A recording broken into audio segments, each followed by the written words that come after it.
This lesson comes with a bit of a health warning. You're going to find some of the concepts quite frustrating. Okay, so bear with me and watch it more than once if you need to. Okay, normal equation rules, where what you do to the left, you do to the right. But a couple of concepts, a couple of theory concepts that need to be borne in mind. Okay, so I want to solve for x. X is now not in the exponent. The exponent is rational, it's a fraction, but I'm solving for x. Okay, so one of the things I can do is I can say, well, x is to the power of a half. How do I get rid of that half? Well, I can raise it to the power of 2 over 1, right? And what I do to the left, I can do to the right. Okay, easy enough. So then that's just going to be x to the 1. And then this is going to be 4 squared. So x must be 16. So think about it. The square root of x, because x to the half also means square root, right? Equals 4. And therefore the original x must be 16. Okay, so far so good. Right, same thing here. We're going to have x to the third. Going to raise it to the power of 3, which means we're going to raise the right-hand side to the 3 as well. Okay, so 3 times 3 is 1. That was the whole tactic to begin with. And that is going to be 27. Okay, still should be fine. And now it gets a bit more tricky. So x to the half equals negative 4. Alright, so I'm saying that there's a number that if I square root, I will always get negative 4. This is going to be different to what I just did earlier because I've got a negative. Okay, and this negative here needs to be a red flag. If I do the same thing that I just did earlier, which I'm sure your brain is saying we need to do right now, so let's just go through this process, but I'm going to give you a much shorter cut at the end. If I do that, if I take x to the half, and I raise it to 2, and I raise negative 4 to the 2, yeah, I get 16 again, right? Okay. But what if I go back and check? Let me just scroll up and show you this one. If I go back and I sub in my x is 16 as an answer, then what this would be, it would be 16 to the half, right? Okay. Which would be 2 to the 4 if I do prime bases to the half. Okay. So that is 2 to the 4 times a half. So that is 2 to the 2, which is definitely 4. And definitely not negative 4, right? So it works out because my left-hand side equals my right-hand side.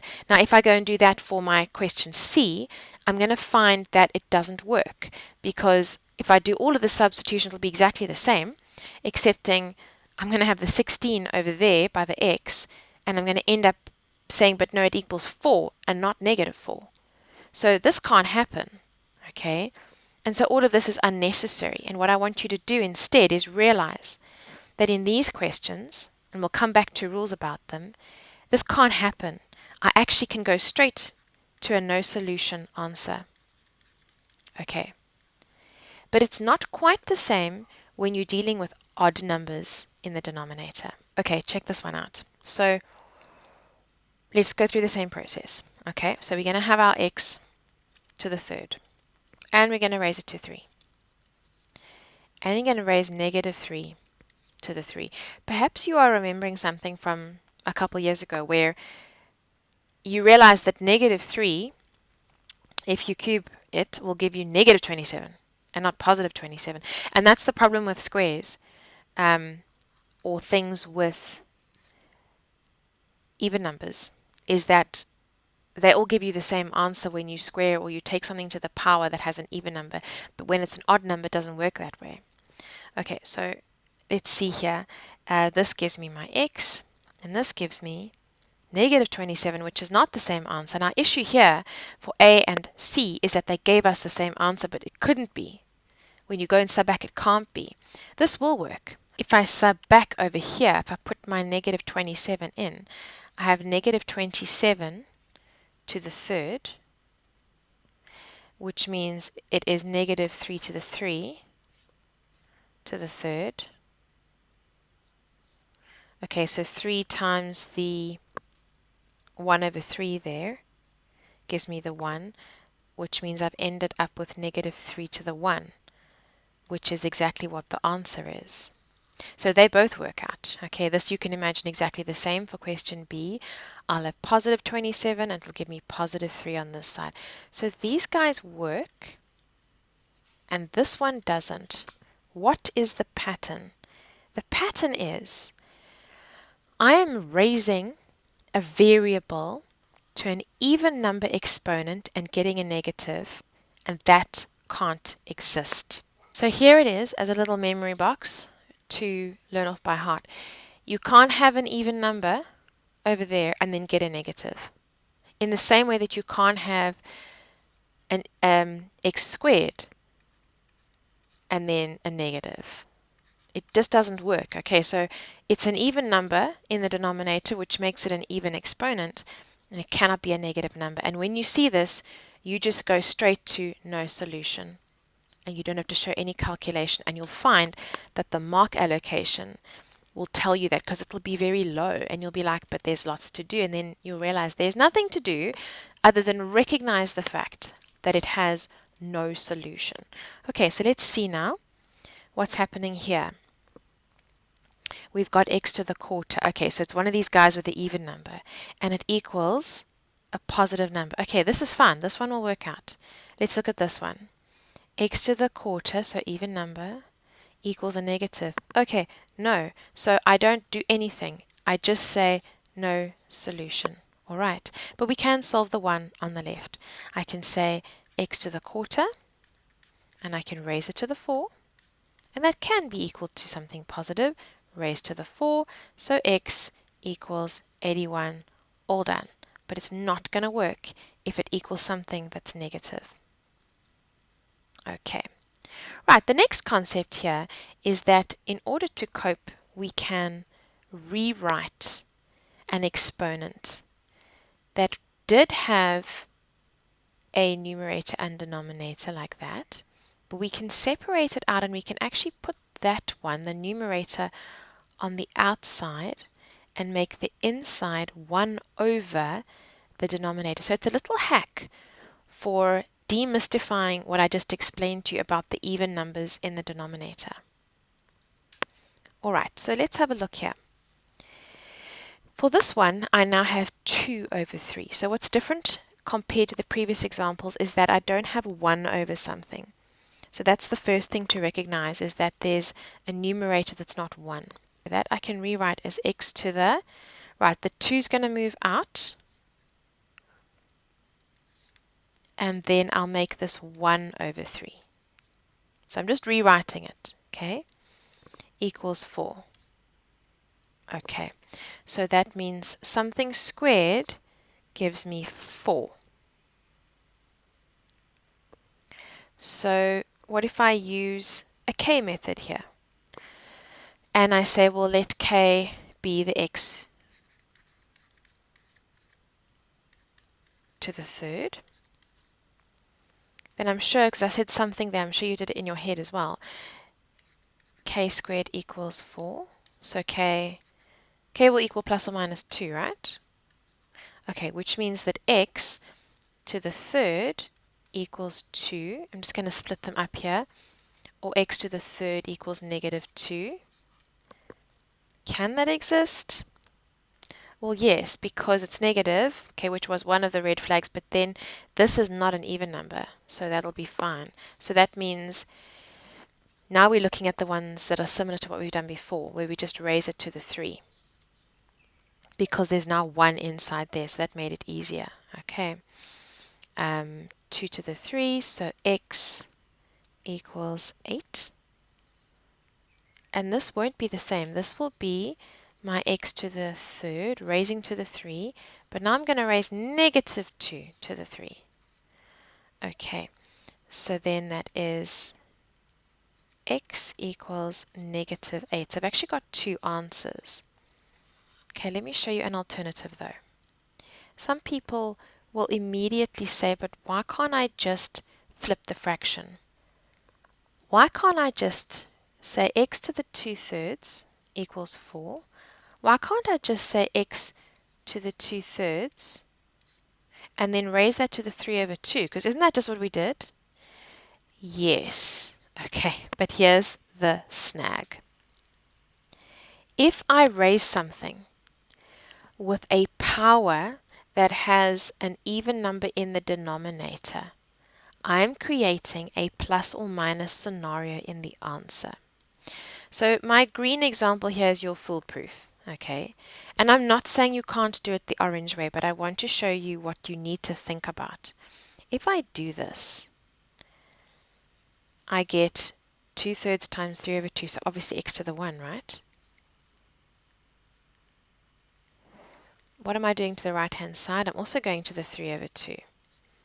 And you can't do that on the calculator, okay? You need to actually show all the steps there. Okay, so x to the 1 now equals, let's make that 2 to the 2 to the 3/2. Okay, so far so good until the last bit. 2 to the power of 2 times 3/2 is just 2 to the 3, which is 8. And then I think I've got an answer. So in my green example, I got 8 or negative 8. In my orange example, I just get 8, and I'm missing half. So what you need to remember is if you use the method where you just multiply by the inverse fraction, is you must realize that your answer will go plus and minus. My final answer will be plus or minus 8. You can use either of these methods as long as you understand why you're doing what you're doing. Okay, let's look at a few more. Here we've got x to the power of 3/2, denominator, and it's positive. Okay, so denominator is an even number. It gives us something positive, no red flag, we're good. Okay, so then I can do that. I can say 3/2, and I can raise that to the 2/3. Significantly now, I'm not raising it to a power that has an even number in the denominator. So that makes it quite different from this orange example I just did. Okay, so it doesn't need to go plus or minus, but I'm going to show both methods to prove why. My 8, I'm going to raise to 2 to the 3, but I will first write it as 2 to the power of 3 to the power of 2/3. Easy to get tongue-tied with that one. And so that will be x equals 2 to the power of 3 times 2/3, so just 2. So x equals 4. And I'm not saying plus or minus. Okay, but that's because when I raise it, I didn't raise it to something with an even number in the denominator. Let's do the first method, the green method from my previous example, just to clarify this. So let me rewrite this as x to the 1/2 to the 3 and make that equal 8. So remember, you're separating out your numerator and denominator here. Okay, so that means that I can use my k method, and I can say something cubed gives me 8. Now think about that in your imagination. It's not going to be negative 2. Because negative 2 cubed would give me negative 8, right? So I'm just going to say let k equal x to the half. So that means that k to the 3 equals 8. So I'm going to cube root both sides. I'm going to get k equals positive 2, not negative 2, because it would tell me I would have a negative 8, okay, if that was the answer. So what that would then give me here is I would then say my k is actually 2, which is the x to the half. So I would say that x to the half equals 2. And now I have a 1/2, so now I'm just going to raise it like that. So I would have x equals 4, which is exactly the same as what I got when I raised it by something that had an odd number in the denominator. Okay, so yeah, I know this is confusing. I know it feels like there's all these contradictory rules. You need to pick the method that you're going to remember, okay, out of these two that I'm showing you.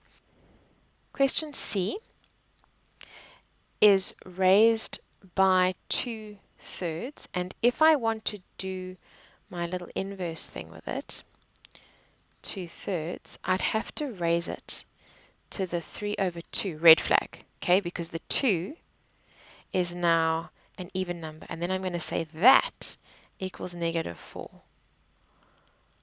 Okay, then my brain should be going, it can't be, because now we've got an even number in the denominator, and now I must take that, and I must raise that to the 3/2. So there should be a red flag if you do it that way. The other way of looking at it is to say, let me separate it out. Let me say x to the 1/3 squared equals -4. And then I've got to realize, okay, if I write it this way, it's actually got a square, and that can't be -4 either. So either way, this thing is no solution, whichever way you want to look at it. Here we've got x to the 3/2, red flag, and it equals a negative, no solution. It would be worth 1 mark, okay, because it can't happen. And if I do my whole thing and I sub back and I do the first method that I showed you at the beginning of this lesson, you'll see it's not going to work out. What you are allowed to do is just say there is a power that is an even number and it's giving me a negative, and that is not going to work. Okay, what about this one? Here we're going to divide both sides by 3. So I'm going to end up with x to the -2/3 equals 27/3, which is 9. Okay, I'm going to suggest that your simplest method is the one where you separate out your numerator and denominator, and you don't try and raise this now by -3/2, just because it seems to be the least foolproof. So I'm suggesting that, but I will leave you to make your own decision, but please remember the risks either way.